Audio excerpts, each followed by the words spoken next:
Transfer portal has been a very, very hot topic. Everyone's got an opinion on it. Even people who don't watch college football know what the transfer portal is. And so we have a question about the transfer portal. In fact, several of them. But no matter what angle you come from, you ask some version of, how do we fix the transfer portal?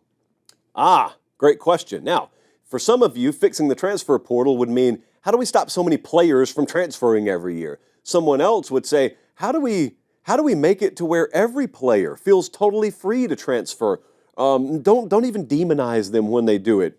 There's a third sect of the college football public that says, how do we get college football from the players level to look more like the coaches level, where if coaches transfer whenever they want to, why can't players? Which has always been a very, very short-sighted way to view that, in my opinion. But anyway, everyone's got their take on the transfer portal, whether you're pro or you're against or you're somewhere in the middle. I was perusing The Athletic earlier today, and I saw what I thought was a very interesting piece done by Stuart Mandel and Ralph Russo. It's still over there on the front page of the college football corner of The Athletic if you want to go read it, but it was basically gathering a lot of opinions on the transfer portal around the idea that college football programs are trying to structure contracts with players that punish if you leave, if you break the deal. Or in other words, they're trying to structure the deals that the players have the same way as the deals that the coaches have. If a coach is at Oklahoma State and then Florida wants to hire him, they can do that, but obviously the coach is breaking his contract with Oklahoma State to go to Florida, therefore he owes that school a buyout, however much is in the contract. Usually it's the school you're going to that pays the buyout, but a lot of people have looked around and said, wow, these players, they have like all the benefit with none of the repercussion. We don't like that. That's out of whack. That's imbalanced. So we want some parameters put in here. Since we're footing the bill for all of your health care, and we're feeding you, and we're housing you, and you're getting a free education, and then you're making a lot of money not only because of how good you are, but also because you get the rub against a very established brand like that Florida Gator logo, for example. I can be the best wide receiver in the world.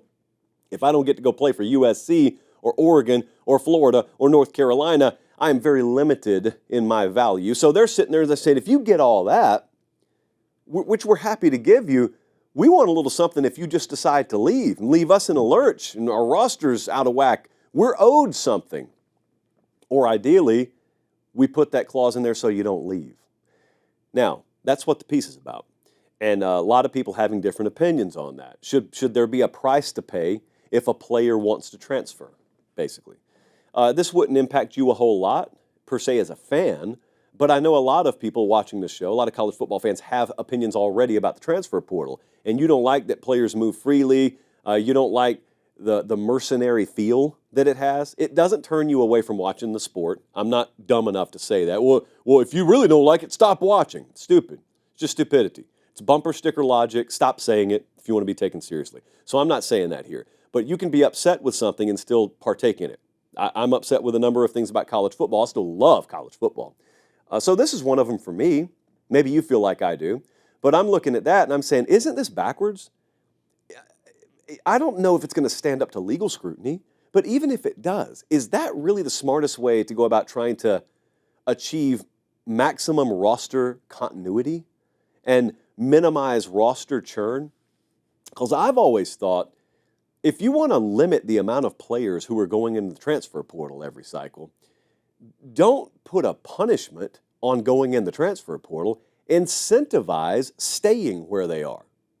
How do you do that? Well, the way you do that is, since we're entering the revenue sharing era this year, starting this year, hey, quick timeout. Check and see if you're subscribed to the YouTube channel. If you're not, I humbly ask that you click subscribe. It's free. It doesn't sign you up for anything. What it does is it helps us keep this show free so we can just do college football year-round. All right, back to the clip.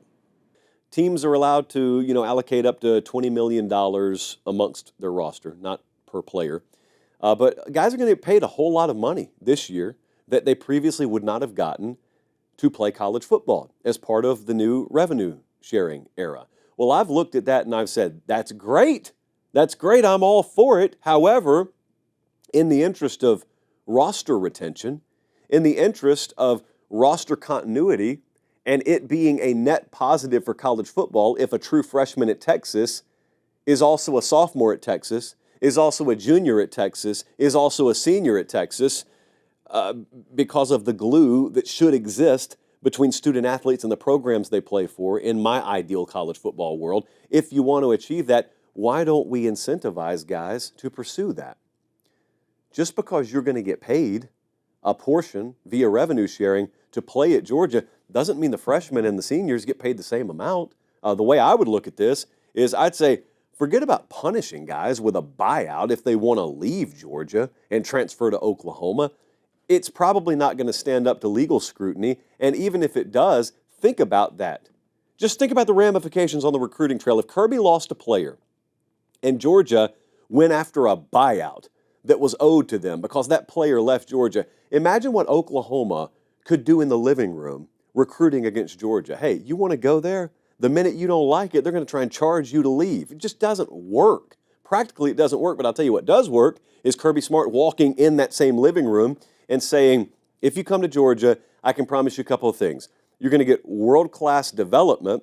We are going to put you in position to play for a national championship or at least compete for one every year. Thirdly, we can tell you you're going to earn a minimum guarantee as a freshman. If you're around as a sophomore, you earn a little bit more, and it rapidly scales. If you're still here as a junior, and then if you're here as a senior, that's when the big money comes. Now, you are free to leave. It is illegal for us to say otherwise. You're free to leave. However, and this is where I think this should be a conference policy, not an individual institution policy, if you leave, you start from square one in terms of the revenue sharing amount you get wherever you go.